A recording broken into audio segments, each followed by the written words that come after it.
Hello students, welcome to Dr. Shreya's Planet. This is my YouTube channel and here we'll explore the Shalakya series with all the amazing lectures.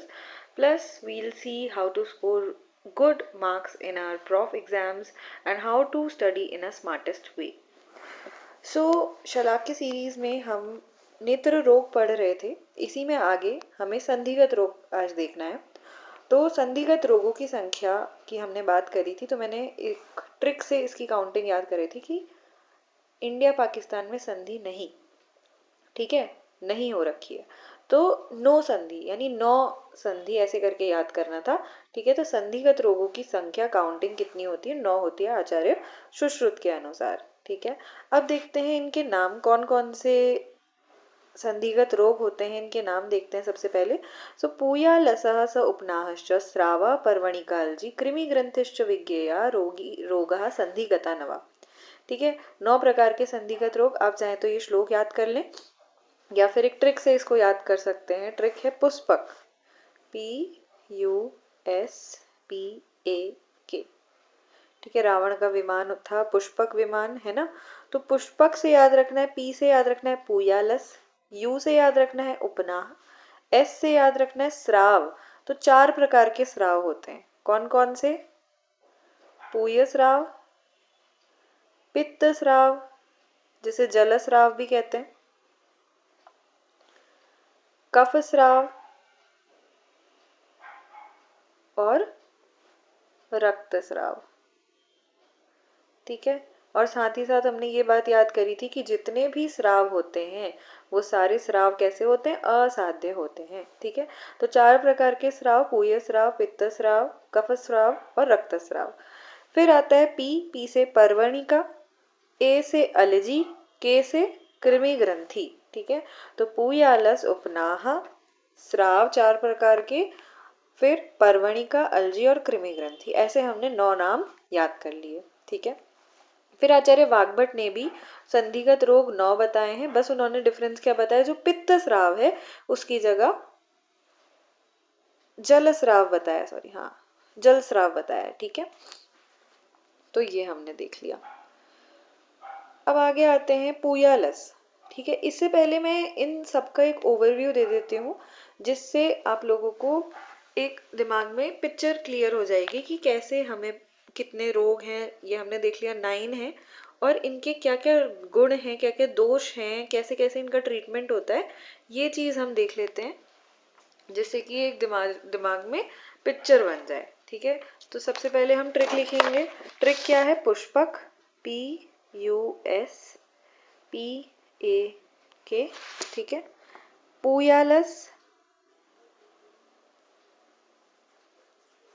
उपनाह, स्राव।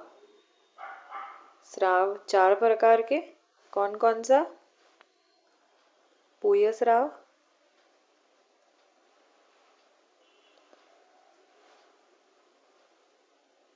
कफ स्राव,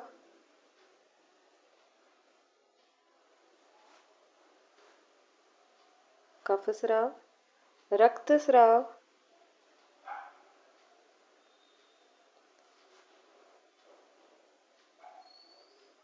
पित्त स्राव, ठीक है। फिर P से पर्वणिका,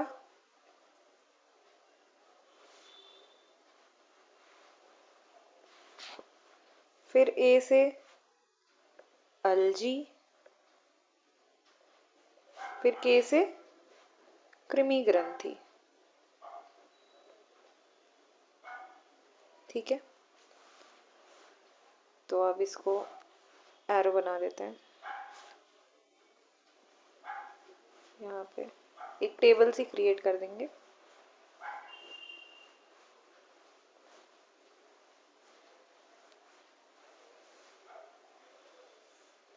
ठीक है। अब यहाँ पर हम दोष लिखेंगे कि कौन से रोग में कौन सा दोष होता है। तो इसके लिए ट्रिक याद करो, टी के स्राव तो 4 एक साथ है, ठीक है। ये तो इनसे ही पता चल रहा है कि पूय स्राव जो होता है इसमें त्रिदोषज होता है, ठीक है। पूय स्राव त्रिदोषज होता है। ये चलो बाद में लिखेंगे अभी, ठीक है। टी के आर टी के, बार बार बोलोगे टी के आर टी के, टी के आर टी के, ये याद रखना है, ठीक है। ये स्राव का तो हम लिख सकते हैं। तो टी के आर टी के से क्या मतलब है? टी से त्रिदोषज, ठीक है। पूयालस कैसा होता है? त्रिदोषज होता है। उपनाह कफज होता है। पर्वणिका रक्तज होती है, ठीक है। फिर अलजी, तो हमने एक कोड भी याद किया था कि नकुल अंकल जी को अक्षिपाक होने से पूयस्राव हुआ, तो वो भी त्रिदोषज में ही देखा था हमने, ठीक है। त्रिदोषज असाध्य होती है, त्रिदोषज, ठीक है। फिर कृमि ग्रंथि, अब कृमि ये कफ के कारण ही होते हैं, ये वैसे भी याद रहता है और इससे भी याद कर लिया। अब लिखते हैं इनके दोष। तो यहाँ पे क्या है? पित्त है, यहाँ पे क्या है? रक्त है, यहाँ पे क्या है? कफ है, और पूयस्राव में त्रिदोष होता है, ठीक है जी। तो ये चीज हमने देख ली। अब इनकी सामान्य चिकित्सा, इनमें कौन सा शस्त्र कर्म किया जाता है? तो देखो जितने भी स्राव होते हैं, मैंने बताया था कैसे होते हैं, बोलो। जितने भी स्राव होते हैं सारे असाध्य होते हैं, तो इनकी चिकित्सा तो नहीं करेंगे, ठीक है। और हमने क्या याद किया था? नकुल अंकल जी, ये त्रिदोषज असाध्य होता है, ठीक है, ये याद हो गया।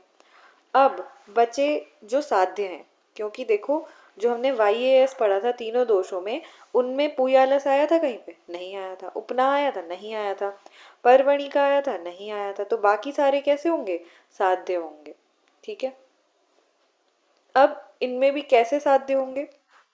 तो पुयालस का याद रखना है कि ये वेदन साध्य है, ये थोड़ी याद करने वाली चीज है, लेकिन ये भी हो जाएगा, वेदन साध्य है, ठीक है। फिर उपनाह कैसा होता है? ये भेदन साध्य है। फिर आता है पर्वणिका, ठीक है। तो पर्वणिका छेदन साध्य है, ठीक है। तो इसकी भी ट्रिक पढ़ी थी हमने, आशु के 2 सिर पिज्जा का इस पर्व पर छेदन किया है ना। तो पर्व पर छेदन करते हैं, तो पर्वणिका में क्या कर रहे हैं? छेदन कर्म कर रहे हैं। फिर कृमि ग्रंथि, तो कृमि ग्रंथि में भेदन किया जाता है। ये भी हमने याद किया था कैसे, कि अनामिका को कृमि विष लगा तो वो चिकनी हो गई, और ये भेद सबको पता चल गया। तो भेदन किस में किया जाता है? कृमि ग्रंथि में किया जाता है। तो ये टेबल आई होप आप लोगों को समझ आई होगी, कैसे कैसे करके इसको याद करना है। तो एक हमने ओवरव्यू ले लिया कि हम पढ़ने क्या वाले हैं, ठीक है। पूयाला, सुपनाह, स्रावा, पर्वणिका, अलजी, कृमि ग्रंथि, और ये टोटल कितने होते हैं? 1 2 3 4 5 6 7 8 और 9 रोग होते हैं, ठीक है। तो ऐसे करके हमें संधिगत रोग 9 होते हैं, ये हमेशा याद रखना है। अब सबसे पहले देखते हैं हम पूयालस, ठीक है। पूयालस क्या होता है? इसकी डेफिनेशन आती है, पक्वा शोफा संधिजा संथ्रवेद्य सांद्रम पूय पूति पूयालसः। तो ये सभी को याद करनी है अगर आपको अच्छे मार्क्स स्कोर करने हैं, और ये लॉन्ग क्वेश्चन में पूछा जाता है ये क्वेश्चन, तो हमेशा ये याद रखना है श्लोक, ठीक है। तो पक्वा शोभा संधिजा संथ्रवेद्य सांद्रम पूयम पूति पूया लसा, क्या कहने का मतलब है कि नेत्र के संधि में, ठीक है, संधिगत रोग है तो नेत्र के संधि में आएगा। शोफ होकर पाक के पश्चात, तो पहले क्या होगा? इन्फ्लेमेशन होगा, फिर वहां पे पाक होगा, उसके बाद गाढ़ा दुर्गंधित पूय स्रवित होता है, ठीक है। तो क्या याद रखना है? पक्वा शोफा संधिजा, सबसे पहले क्या होगा? शोफ होगा, ठीक है। सबसे पहले क्या हुआ? शोफ हुआ, शोफ का पाक हुआ, ठीक है। पाक होने के बाद क्या हुआ? स्राव हुआ। कैसा स्राव हुआ? दुर्गंधित पूय स्राव हुआ, गाढ़ा स्राव हुआ, ठीक है। फिर अष्टांग हृदय में क्या कहते हैं? पूया लसो व्रण सूक्ष्म, ठीक है। पूया लस में सूक्ष्म मुख वाला व्रण हो जाता है, तो यहाँ पे ये इंपॉर्टेंट है कि इन्होंने सूक्ष्म मुख वाला व्रण बताया, तथा इसमें लालीपन और शोफ होता है। क्या होता है? रेडनेस होती है और शोफ होता है। कहीं भी इन्फ्लेमेशन होगा तो रेडनेस होती है। यह कनीनक संधि में होता है, ये इंपॉर्टेंट है, कनीनक संधि।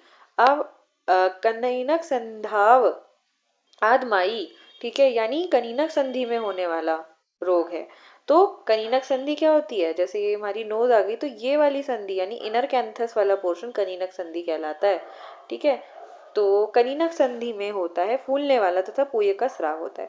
तो इन्होंने पहले क्या बताया, एक सूक्ष्म व्रण होता है जिसमें लालिमा होती है, शोफ होता है, और ये कनीनक संधि में होता है। ठीक है, साथ साथ इससे पूय का स्राव होता है। और हमने इसमें साथ साथ देख लिया था ये क्या होता है, त्रिदोषज साध्य व्याधि है। ठीक है, त्रिदोषज है और साध्य है। अब इसकी चिकित्सा कैसे करते हैं, तो चिकित्सा में हमने उधर टेबल में देखा कि वेधन कर्म किया जाता है इसमें। तो इसकी चिकित्सा के लिए ट्रिक याद रखेंगे, क्या याद रखनी है, रूना। पूयालस की चिकित्सा होती है रूना, RUNA, यहाँ पे लिखा हुआ है देखो, रूना इसकी चिकित्सा है। आर से रक्त मोक्षण कराना है। रक्त मोक्षण कैसे कराएंगे, वेधन करके। ठीक है, यू से होता है उपनाह, एन से नेत्र पाक नाशक क्रिया, क्योंकि पाक हो रहा था। ठीक है, ए से अंजन किया जाता है। ठीक है, और अंजन भी किसका करते हैं, तो अंजन जिन औषध द्रव्य हैं उनको याद करने की ट्रिक है, कास मधु। ठीक है, तो के से आएगा काशीश, ए से आएगा अदरक, ठीक है, एस से आएगा सेंधव, और मधु, ये इनका अंजन बनाया जाता है। ठीक है, काश मधु का अंजन, काश मधु ये ट्रिक है। ठीक है, रूना ये ट्रिक है। तो रूना याद रखना है, क्या क्या करना है, रक्त मोक्षण कराना है, कैसे कराना है, वेधन करके कराना है। दूसरी चीज यू से उपनाह कराना है। तीसरी चीज नेत्रपाक नाशक क्रिया करनी है। और चौथी चीज अंजन करना है। अंजन कैसे करना है, तो अंजन देना है कास मधु का, यानी काशीश, अदरक, सेंधव और मधु मिला के इसका अंजन बनाना है। राइट, तो पूयालस में रक्त मोक्षण और उपनाह हितकारी है। नेत्रपाक नाशक विधि करनी है। आगे क्या बोल रहे हैं देखो, काशीश, सेंधव, अदरक और शहद मिलाकर पीसकर अंजन करना है। उपरोक्त द्रव्यों में ताम्र और लौह का चूर्ण मिलाकर अंजन करना है। ठीक है, तो ताम्र और लौह इसमें एक्स्ट्रा है, ये याद रखना है। अब देखो आगे और क्या कह रहे हैं, अष्टांग संग्रह में क्या इसकी चिकित्सा बताई है। पूयालस रोग के शांत न होने पर अंत में सूक्ष्म शलाका से दाह करना है। ठीक है, दाह सूक्ष्म शलाका, कि अगर पूयालस रोग शांत नहीं होता है उपरोक्त चीजों से भी, तो इसमें क्या करना है, सूक्ष्म शलाका से दाह करना है। और क्या बताया अष्टांग हृदय में, पूयालस में सिरा का वेधन, तो वेधन साध्य व्याधि रक्त मोक्षण करने के पश्चात क्या करना है, उपना RU, फिर अक्षीपाक में कही विधि, N नेत्रपाक नाशक, फिर सेंधव, सौंठ, कासीस, लौह भस्म, ताम्र भस्म के चूर्ण से अंजन बनना है। ठीक है, तो लौह और ताम्र भस्म ये अलग से एक्स्ट्रा याद करनी है, इनको मधु में मिलाकर रस क्रिया करें। और आधुनिक मत से जो पूयालस है इसको क्या बोला जाता है, इसको एक्यूट डेक्रोसिस्टाइटिस बोला जाता है। ठीक है, एक्यूट डेक्रोसिस्टाइटिस होता है acute suppurative inflammation of the lacrimal sac. ठीक है, अभी देखेंगे क्या होता है। तो हमने देखा पूयालस, पूयालस की जो परिभाषा आती है वो क्या आती है, पक्व शोफा संधिजा संस्रवेदिया सांद्रम पूयम पूति पूयालसः। ठीक है, तो क्या होता है इसमें, सबसे पहले शोफ होता है, शोफ का पाक होता है, पाक के बाद उससे स्राव होता है, गाढ़ा दुर्गंधित पूय युक्त स्राव होता है। ठीक है, आचार्य वाग्भट ने इसमें क्या बताया, सूक्ष्म व्रण उत्पन्न होता है, और कहाँ पे होता है, कनीनक संधि में उत्पन्न होता है, और इससे पूय का स्राव होता है, लालीपन और शोफ इसमें उत्पन्न होता है कनीनक संधि पर। फिर हमने इसकी चिकित्सा देखी, रूना याद करना है। रूना क्या होता है, रक्त मोक्षण वेदन से करना है। फिर सिरावेद करके रक्त मोक्षण कराना है। यू से उपनाह होता है, एन से नेत्रपाक नाशक क्रिया होती है, ए से अंजन होता है। अंजन हमें किस चीज का देना है, कास मधु का अंजन देना है, मीन्स काशीश, ए से अदरक, एस से सेंधव, और मधु से शहद, मतलब मधु से मधु ही लेना है, शहद लेना है, और इसके साथ हम ताम्र भस्म और लौह भस्म मिला सकते हैं। और अगर इससे भी शांत नहीं होता तो हमें सूक्ष्म शलाका से दाह कर्म करने के लिए बोला गया। और इसको मॉडर्न में हम किससे कोरिलेट करते हैं, इसको हम एक्यूट डेक्रोसिस्टाइटिस से कोरिलेट करते हैं। ठीक है, अब यहाँ पर थोड़ी सी एनाटॉमी बता रखी है लेक्राइमल सिस्टम की, ज्यादा इसमें ध्यान देने वाली बात नहीं है, बस थोड़ा सा एक बार सुपरफिशियली देख लेते हैं। मेन चीज है जो हम आगे देखेंगे, एक्यूट डेक्रोसिस्टाइटिस। लेक्राइमल सिस्टम क्या होता है, लेक्राइमल अपैरेटस जो हमारा है, ठीक है, इसमें क्या क्या चीजें आती है, main lacrimal gland, accessory lacrimal gland and the lacrimal passage. ठीक है, लेक्राइमल ग्लैंड जो होती है टीयर सिक्रीटिंग ग्लैंड होती है, और इसके दो पार्ट्स होते हैं, superior and the inferior palpebral part, बस इसमें इतना ही याद करना है। मेन एक लेक्राइमल ग्लैंड होती है और इसके साथ में एक्सेसरी लेक्राइमल ग्लैंड्स होती हैं। जो एक्सेसरी लेक्राइमल ग्लैंड्स होती हैं ये कौन कौन सी होती है? Glands of Krause and glands of Wolfring, ठीक है, ये नाम याद करने हैं। Blood supply, nerve supply important नहीं है, लेक्राइमल पैसेज इंपॉर्टेंट है, ठीक है। तो लेक्राइमल पैसेज को पढ़ने के लिए इससे पहले एक इमेज देखते हैं, राइट। तो देखो, एक सेकेंड,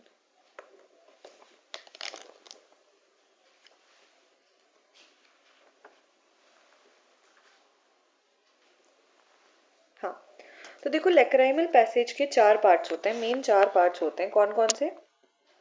यहाँ पर अपनी आई में भी आप देख सकते हैं, यहाँ पे दो ना, कलर चेंज कर लेते हैं,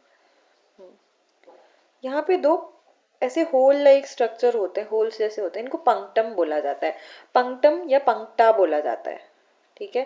तो ये देखो लिखा है upper punctum and here is lower punctum. तो ऐसे करके अपनी आईज में देखना, अपने फ्रेंड की जो भी रूममेट होगा, यहाँ पे पंक्टम होते हैं, ठीक है। तो ये लैक्राइमल पैसेज में दो पंक्टम आते हैं सबसे पहले, फिर आते हैं लैक्राइमल कैनालिकुला, ये भी दो होती हैं। तो देखो यहाँ पे सुपीरियर लैक्रिमल कैनाल, ये वाली कैनाल, इससे होके जो कैनाल निकल रही है, दिस इज लैक्रिमल कैनालिकुला या लैक्राइमल कैनाल। तो ये superior and inferior lacrimal canal हो गई, ठीक है। फिर आता है हमारा लैक्राइमल सैक, ठीक है, लैक्राइमल सैक हो गया, और यहां से निकलती है लैक्राइमल डक्ट, या फिर इसे हम एनएलडी भी कहते हैं, नेजो लैक्राइमल डक्ट, ठीक है। तो देखो सबसे पहले हमने देखा लैक्राइमल पंक्टा, ये दो स्मॉल ओपनिंग्स होती हैं, ठीक है। और फिर आता है लैक्राइमल कैनालिकुला, ये भी दो होती हैं, और ये कहाँ से स्टार्ट होती हैं? पंक्टा से स्टार्ट होती हैं, नैरो ट्यूबुलर पैसेज होता है, और एंड कहाँ करती हैं? लैक्राइमल सैक पे जाके एंड करती हैं, ठीक है। फिर आता है लैक्राइमल सैक। तो लैक्राइमल सैक क्या होता है? ये अप्रोक्सीमेटली 13 mm लॉन्ग होता है, ठीक है। इसकी लेंथ क्या होती है? 13 mm लॉन्ग होता है और 6 mm वाइड होता है। ये ज़्यादा पढ़ने की ज़रूरत नहीं है इसको। ये कहाँ सिचुएटेड होता है? ये लैक्राइमल फोसा में सिचुएटेड होता है, ये ध्यान देने वाली बात है। लैक्राइमल फोसा में सिचुएटेड होता है, ठीक है, जो कि किसका बना होता है? लैक्राइमल बोन का बना होता है। जो फ्रंटल प्रोसेस ऑफ मैक्सिला होती है उसमें जो लैक्राइमल बोन होती है उसमें लैक्राइमल फोसा होता है, जिसमें ये लैक्राइमल सैक सिचुएटेड होता है। फिर इसके बाद आगे चल के आती है नेजो लैक्राइमल डक्ट, ठीक है। ये कैसे आती है? देखो, ये लैक्राइमल सैक से आगे स्टार्ट हुई, ये डाउनवर्ड्स जाती है, स्लाइटली अपवर्ड्स होती है और बैकवर्ड्स होती है, और ये कहाँ खुलती है? Anterior part of outer wall of inferior meatus, ठीक है। तो ये नोज के इंफीरियर मिएटस में जाके ओपन होती है, ये हमेशा याद रखना है। कहाँ ओपन होगी? जो लैक्राइमल डक्ट है ये जाके ओपन होगी इंफीरियर मिएटस में।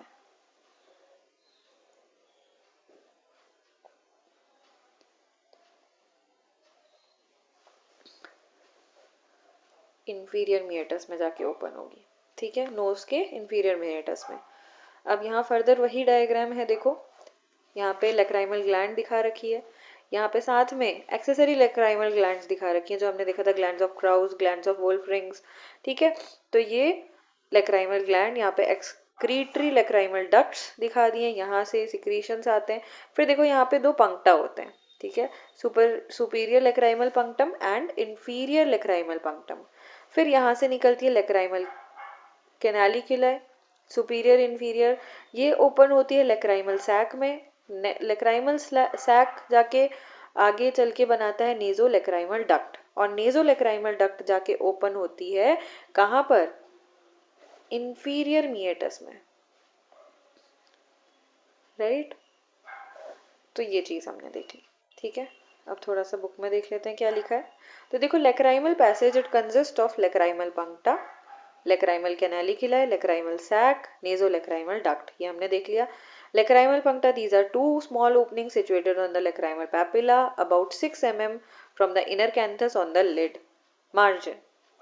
Lacrimal canaliculi हमने देख लिया, ये भी दो होती हैं, ठीक है, ये कैसी होती हैं, नैरो ट्यूबुलर पैसेज होती हैं और एंड कहाँ करती हैं, लैक्राइमल सैक में एंड करती हैं। लैक्राइमल सैक हमने देख लिया, नेजो लैक्राइमल डक्ट हमने देख ली।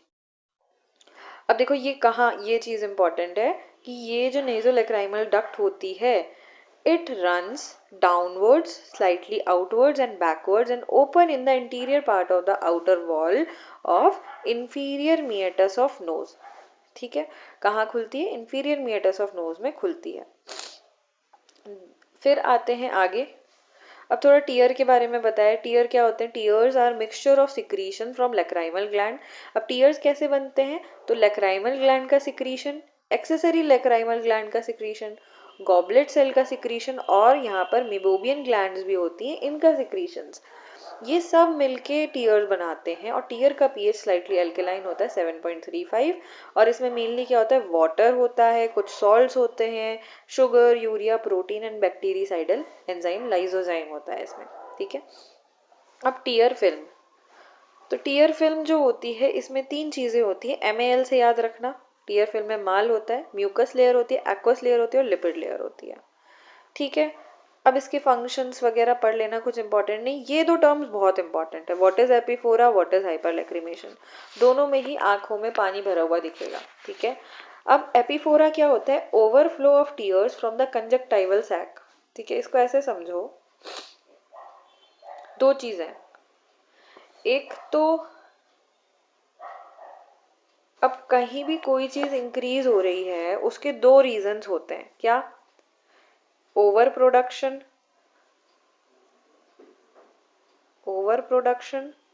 और दूसरा अंडर एक्सक्रीशन। ठीक है, अंडर एक्सक्रीशन। तो ओवर प्रोडक्शन देखा जाता है किस केस में, हाइपर लैक्रिमेशन के केस में। हाइपर, नाम से ही पता चल रहा है, हाइपर लैक्रिमेशन के केस में। और अंडर एक्सक्रीशन देखा जाता है एपिफोरा के केस में। समझ आई बात, नहीं समझ आई, दोबारा समझो। देखो क्या होता है, ओवर प्रोडक्शन मींस ये जो लैक्राइमल ग्लैंड है ये टीयर्स ही ज्यादा बना रही है, ओवर एक्टिव है। ठीक है, तो ओवर प्रोडक्शन होगा तो इसे हम क्या बोलेंगे, हाइपर लैक्रिमेशन बोलेंगे। ठीक है, ओवर एक्टिव ग्लैंड है तो हम इसे क्या बोलेंगे, हाइपर लैक्रिमेशन बोलेंगे। बट अगर कभी इस पैसेज में कहीं पे ब्लॉकेज है, मान लिया नेजो लैक्राइमल ग्लैंड जो NLD होती है, नेजो लैक्राइमल डक्ट जो होती है, यहाँ पर ऑब्स्ट्रक्शन है, तो ऑब्स्ट्रक्शन है, टीयर आगे फ्लो ही नहीं कर पाएगा, तो कहाँ भरेगा, बैक फ्लो। ठीक है, जिसकी वजह से क्या होगा, वाटरी आईज मिलेंगी, तो इसे क्या बोला जाता है, एपिफोरा बोला जाता है। तो यहाँ पर क्या है, अंडर एक्सक्रीशन है, मींस ये जो NLD है वो ब्लॉक हो गई, जिसकी वजह से टीयर ड्रेन नहीं हो पाएंगे, इस वजह से वाटरी आईज मिलेंगी, तो इसे बोलेंगे एपिफोरा। और अगर hyper secretion, hyper active lacrimal gland है, टीयर ग्लैंड है और वो ज्यादा सिक्रीट कर रही है, तो मिलेगा हमें हाइपर लैक्रिमेशन। इतनी बात आई होप समझ आ गई होगी आप लोगों को। अब यहाँ पर पढ़ते हैं क्या बोल रहा है, overflow of tears from the conjunctival sac due to obstruction of outflow. ठीक है, ऑब्स्ट्रक्शन हो रहा है आउटफ्लो का, कहीं पर NLD ऑब्स्ट्रक्ट है मान लिया, या फिर लैक्राइमल सैक ऑब्स्ट्रक्ट है, पंक्टा ऑब्स्ट्रक्ट है। ठीक है, किसी भी वजह से हो सकता है, लेट्स से कि इन्फ्लेमेशन हुआ, जैसे हमने पुयालस ही देखा, एक्यूट डेक्रोसिस्टाइटिस है, अगर जो लैक्राइमल सैक है उसका ही इन्फ्लेमेशन है, तो इन्फ्लेमेशन की वजह से वहां पे पस होगा, पस सेल्स आएंगी, WBC आएंगी, तो सबकी वजह से वहां पे ऑब्स्ट्रक्शन क्रिएट हो जाएगा, जिसकी वजह से वाटरी आइज मिलेगी, फ्लो नहीं हो पाएगा, है ना। तो ऑब्स्ट्रक्शन की वजह से मिलता है epiphora. Hyperlacrimation is the condition of over secretion of tears, अगर ग्लैंड ओवर एक्टिव है, सिक्रीशन ज्यादा हो रहा है टीयर्स का, तो उसे हम हाइपरलैक्रिमेशन बोलेंगे। ओके, अब आते हैं हम अपने टॉपिक पर, दैट इज एक्यूट डेक्रोसिस्टाइटिस। ठीक है, एक्यूट डेक्रोसिस्टाइटिस को हम कंपेयर करते हैं पुयालस से। ठीक है, तो acute dacryocystitis is an acute suppurative inflammation of the lacrimal sac. ये बस ऐसे रट लो कि रात को भी कोई उठाए तो पूछे तो याद रहना चाहिए, क्या, acute decrocystis is an acute suppurative inflammation of the lacrimal sac which is characterized by presence of painful swelling in the region of sac। ठीक है, और जैसे कि हमने पुयालस में पढ़ा था, कहाँ होता है, कनीनक संधि पे होता है, तो इस एरिया में हमें कैसा मिलेगा, पेनफुल स्वेलिंग मिलेगी। ठीक है, रेडनेस, स्वेलिंग, ये सारी चीजें मिलेंगी। अब एटियोलॉजी इसकी हम देखें, as an acute exacerbation of chronic dacryocystitis. ठीक है, तो एक्यूट डेक्रोसिस्टाइटिस का एक रीजन क्या है, क्रॉनिक डेक्रोसिस्टाइटिस भी है। इन्फेक्शन फ्रॉम सराउंडिंग, तो इन्फेक्शन इन्फेक्शियस कंडीशन है सराउंडिंग स्ट्रक्चर से, जैसे कि आसपास के पैरानेजल साइनस में इन्फेक्शन है, वहां से ट्रैवल कर सकता है, आईज में कंजक्टाइवा में है, वहां से ट्रैवल कर सकता है, डेंटल एब्सेस है इवन, और डेंटल कैरीज है, ठीक है, तो तब भी अपर जॉ के थ्रू ये इन्फेक्शन आईज तक पहुंच सकता है, ठीक है।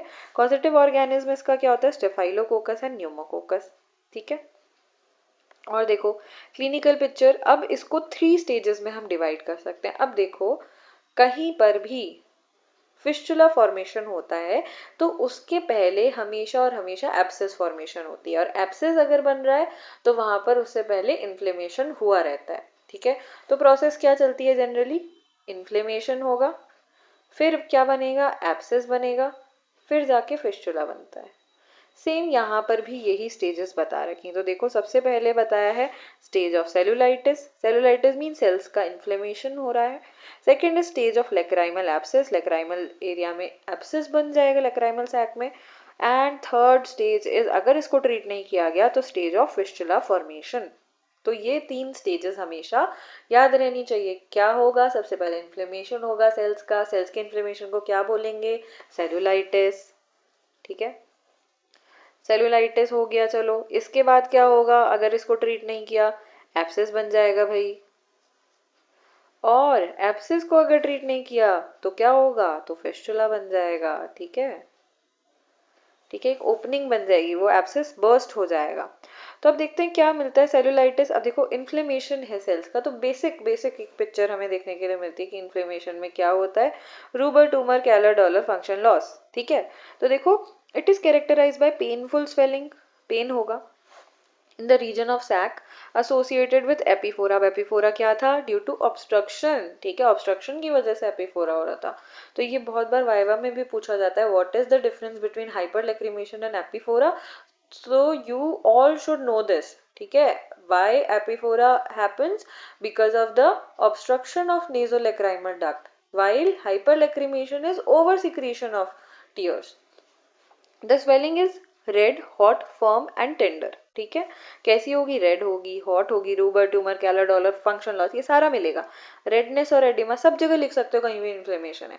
Also spreads to the lids, cheek, when treated resolution में अकर एट द स्टेज। तो देखो जितनी जल्दी डायग्नोसिस बना लो, उतनी जल्दी ट्रीटमेंट कर दो, उतनी जल्दी जो डिजीज है वो सही हो जाएगा, ठीक है। तो फर्स्ट स्टेज में इसके चांसेस बहुत ज़्यादा रहते हैं कि बहुत जल्दी ठीक हो जाए, ठीक है। दूसरा आता है स्टेज ऑफ लेक्राइमल एब्सेस। तो लेक्राइमल एब्सेस की स्टेज में क्या होगा, आप देखो अगर इन्फ्लेमेशन आगे कंटिन्यू होता है, ये क्या करेगा, ऑक्लूजन ऑफ द कैनालिकुलाई, ये क्या करेगा, जो कैनाल है हमारी उसको ऑक्लूड कर देगा, उसको ब्लॉक कर देगा ड्यू टू एडिमा, एडिमा हो रहा है, ठीक है। The sac is filled with pus, distends and its anterior wall ruptures, और उसकी anterior wall rupture कर जाएगी, जिसकी वजह से वहाँ क्या मिलेगी, पेरिसिस्टिक swelling मिलेगी। In this way large fluctuant swelling, the lacrimal abscess is formed। तो large fluctuant swelling मिलेगी जिसे हम क्या बोलते हैं, lacrimal abscess बोलते हैं, ठीक है। अब आगे देखो, अब अगर एब्सेस के टाइम पर भी ट्रीट नहीं किया गया डिजीज को तो क्या होता है, when lacrimal abscess is left untreated it discharges spontaneously, खुद ही वो डिस्चार्ज करने लग जाता है, फट जाता है, लीविंग एन एक्सटर्नल फिस्टुला, और एक्सटर्नल एक ओपनिंग दिखाई देती है जिसे हम क्या कहते हैं, एक्सटर्नल फिस्टुला कहते हैं, बिलो मीडियल पैल्पेब्रल लिगामेंट, ठीक है। इसका शायद मेरे पास डायग्राम है, मैं आप लोगों को दिखाती हूँ इसका डायग्राम कैसे दिखता है वो।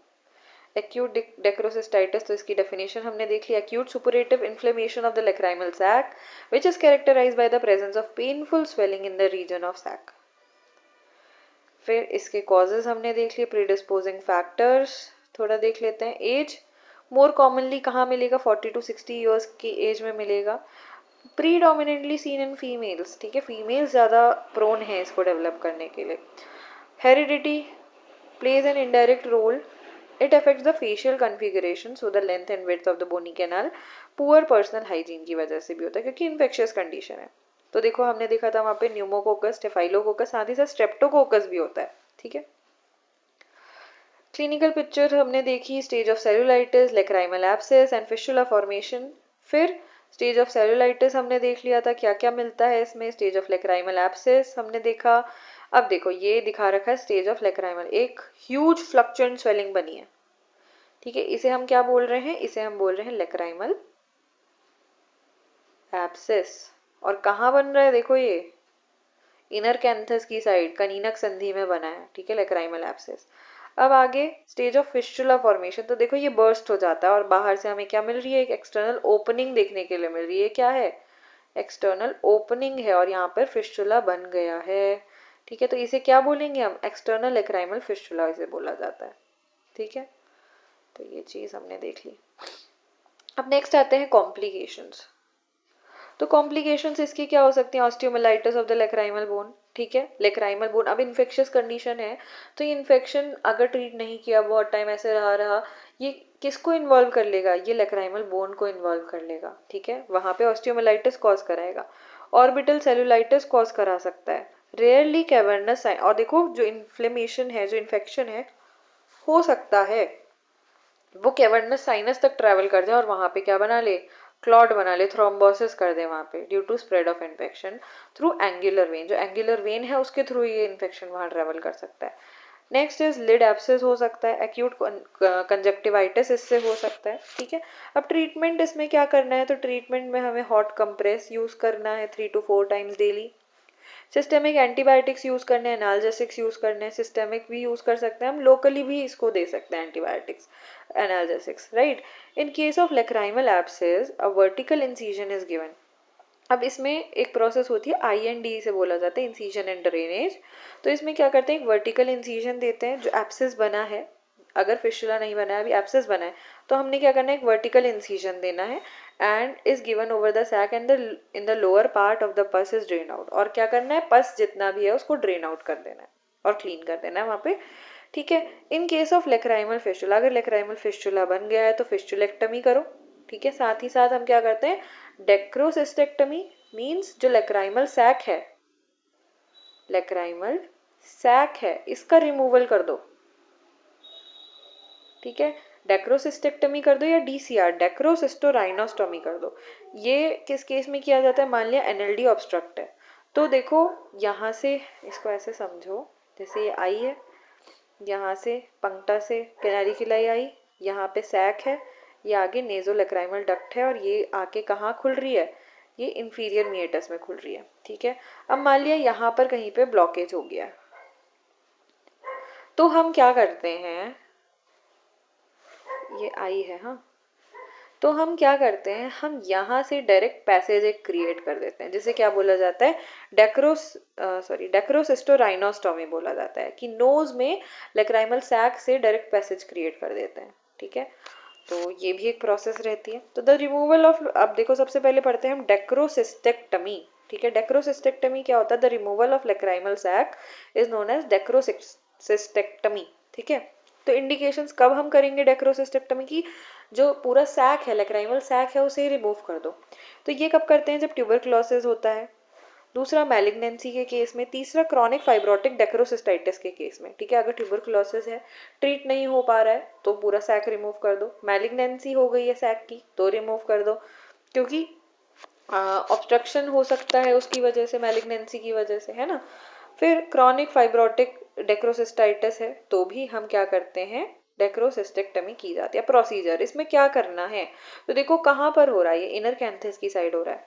तो देखो सबसे पहले आप कोई भी ऑपरेटिव प्रोसीजर करने से पहले सबसे पहले जरूरी होता है cleaning, draping of that area, ठीक है, consent of the patient and local anaesthesia, या फिर जैसे भी वहां पर जरूरत है उस टाइम पे एनेस्थेटाइज करना बहुत जरूरी होता है। The lacrimal sac and the area surrounding it is anaesthetised. कैसे एनेस्थेटाइज करते हैं, जाइलोकेन 2% विद ADR, एड्रेनलिन के साथ करते हैं, ठीक है। जाइलोकेन 2% विद एड्रेनलिन आता है कॉम्बिनेशन, इसको दिया जाता है, ठीक है। तो इससे हमें वहां पे क्या करना है, लोकल देना है। फिर a slightly curved incision with its concavity towards the inner canthus is made। तो inner canthus की साइड पे हमें क्या करना है, एक slightly curved incision देना है, ठीक है, curved incision देना। अभी सुनते जाओ, डायग्राम दिखाऊंगी अभी कैसे, चलो पहले देख लो। कैसे इंसिजन देना है।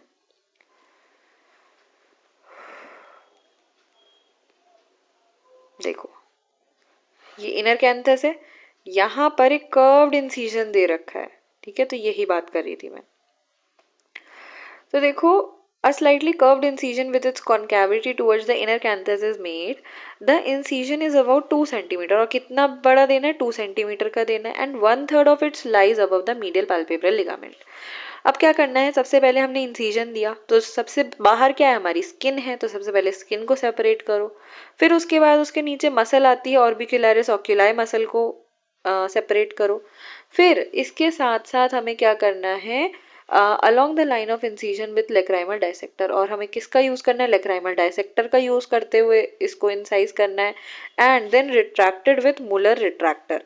तो देखो यहाँ पर मुलर रिट्रैक्टर तो नहीं दिखा रखा है, तो इसको क्या करते हैं हम, आगे और इमेज है देखें, नहीं है, तो इसमें क्या करते हैं, देखो जो रिट्रैक्टर होता है ना, वो इस टाइप का एक स्ट्रक्चर होता है, आगे से ऐसे बना होता है, उससे हम जो स्किन होती है उसको ऐसे करके रिट्रैक्ट करते हैं, बाहर की तरफ खींचते हैं, ठीक है, इधर को, ताकि हमारे पास स्पेस क्रिएट हो जाए। ये देखो ये दिखा रखा है ना, ये रिट्रैक्टर से किया जाता है, इधर को बाहर को, ठीक है। फिर क्या करते हैं, medial palpebral ligament is there expose, तो वहां पे हमें क्या दिखने लग जाता है, मीडियल पाल्पेब्रल लिगामेंट दिखने लग जाता है, and this inserted from the anterior lacrimal crest.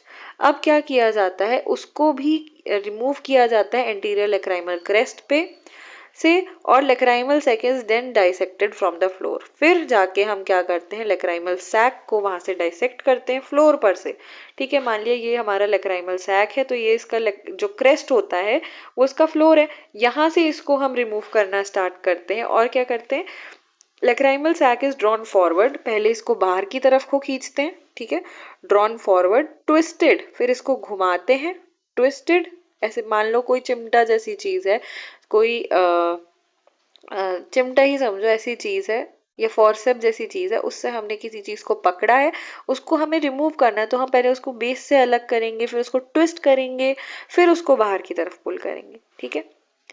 तो ऐसे ही बोल रहा है कि drawn forward, twisted and then torn away from the NLD, nasolacrimal duct से हम उसे निकाल देते हैं।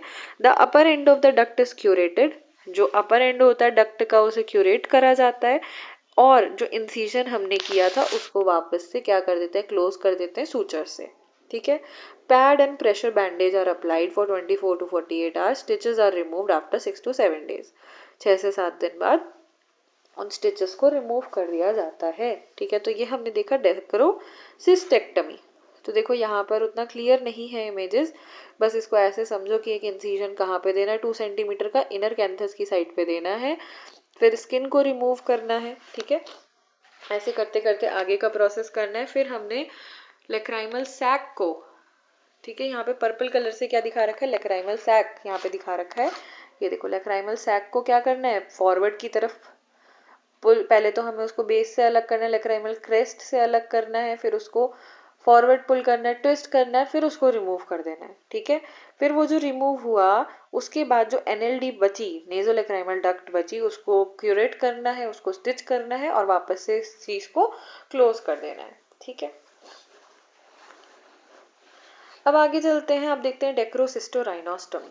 तो डेक्रोसिस्टोराइनोस्टोमी मीन्स हमें नया पैसेज क्रिएट कर दे रहे हैं, ठीक है। In DCR a communication established, sorry, A communication established between the sac and the middle meatus, किस किस के बीच, sac के बीच में और middle meatus। तो हमने देखा था NLD कहाँ खुल रही थी, NLD opens into inferior meatus, ठीक है, inferior meatus में खुल रही थी, लेकिन अगर वो ब्लॉक है तो हम कहाँ ओपनिंग बनाएंगे, नहीं, मिडिल meatus में of the nose, to bypass the obstructed nasolacrimal duct, ठीक है। उसको बाईपास करने के लिए हम NLD पे एक बाईपास क्रिएट कर देंगे, ठीक है।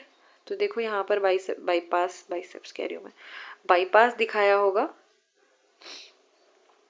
ये देखो। तो हम दो तरीके से कर सकते हैं, एक करते हैं हम एक्सटर्नल डेक्रोसिस्टोराइनोस्टोमी, एक एंडोनेजल डेक्रोसिस्टोराइनोस्टोमी, ठीक है। तो न्यू टीयर का रूट बनाया जाता है, देखो ये दिखा रखा है। यूजुअली कहाँ जाना था, इधर से इधर होके इधर को ड्रेन करना था, लेकिन हम इधर ही बना देते हैं। ठीक है,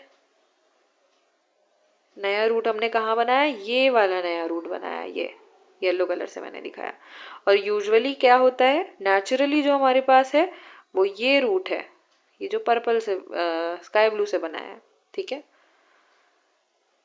ये यहाँ पे दिखा रखा है नॉर्मल टीयर फ्लो नीचे, है ना।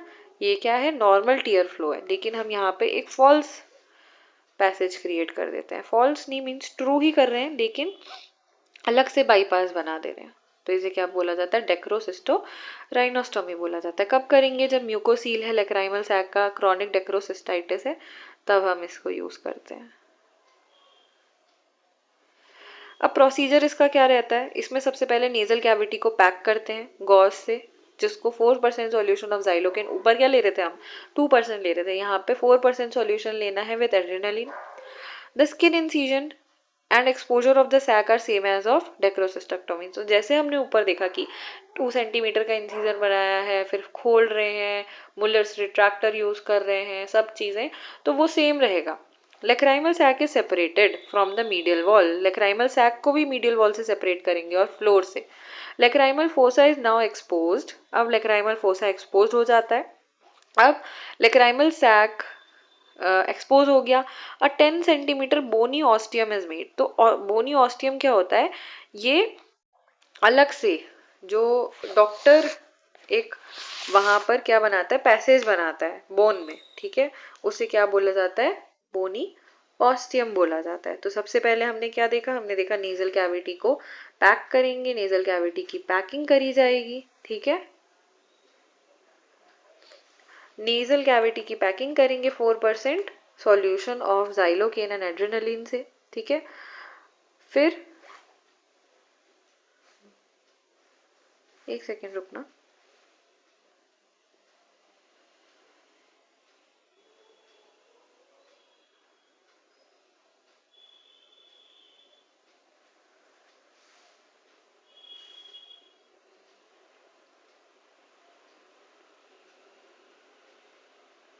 हाँ, तो हम बात कर रहे थे प्रोसीजर की। तो नेजल कैविटी को पहले पैक किया जाता है गॉज सोक्ड इन 4% सॉल्यूशन, ठीक है, जाइलोकीन विद एड्रेनालिन से।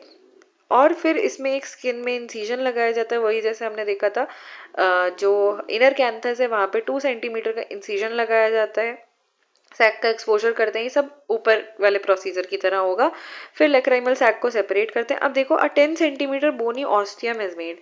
तो जो बोनी ऑस्टियम होता है ये सर्जिकली क्रिएटेड होल होता है, ठीक है, जो नेजल बोन के थ्रू हम क्रिएट करते हैं। ठीक है, तो इसको टीयर सैक से कनेक्ट करते हैं ऑस्टियम को। तो ये कैसे बनाया जाता है, made by cutting the lacrimal bone. तो लेक्राइमल बोन को कट करके एक सर्जिकली एक होल क्रिएट करते हैं। ठीक है, part of adjacent nasal bone and frontal process of the maxilla. Nasal mucous membrane of the middle meatus is thus expose, जिससे हम होल बनाते हैं। फिर उससे आगे क्या होता है, नेजल म्यूकस मेम्ब्रेन एक्सपोज हो जाती है और मिडिल मीएटस में, और हम वहां पे एक रूट क्रिएट करने में सक्सेसफुल हो जाते हैं। ठीक है, तो इस तरीके से ये प्रोसेस की जाती है। 2 horizontal H shaped incision are given on the nasal mucosa and the middle wall and the medial wall of the lacrimal sac, and thereby 2 anterior flaps and 2 posterior flaps are created। और ये जो posterior और anterior flaps होते हैं इनको फिर बाद में सूचर कर दिया जाता है, स्किन इंसिजन को क्लोज कर दिया जाता है, नेजल पैक को रिमूव कर दिया जाता है on the second day of operation. ठीक है, तो अल्टीमेटली हमने क्या किया, एक बोनी ऑस्टियम क्रिएट किया, जिसके थ्रू हम कहाँ पहुंचे, जिसके थ्रू हम मिडिल मिएटस तक पहुंचे। वहां पर हमने 2 फ्लैप क्रिएट करे, एंटीरियर फ्लैप, पोस्टीरियर फ्लैप, बाद में उन फ्लैप्स को सूचर कर दिया। ठीक है, और जिससे कि हमने एक क्या बना दिया, एक बाईपास क्रिएट कर दिया एनएलडी का।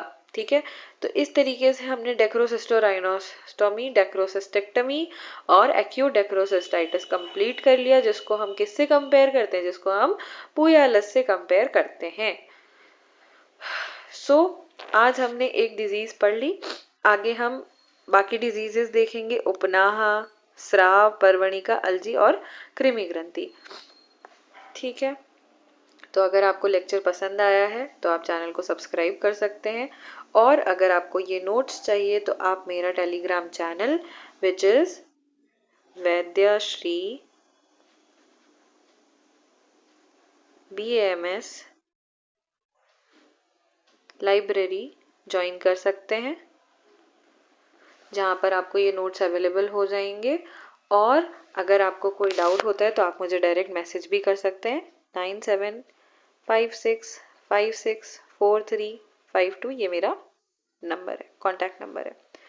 तो चैनल को सब्सक्राइब कीजिए, अपने दोस्तों के साथ शेयर कीजिए। तब तक के लिए थैंक यू।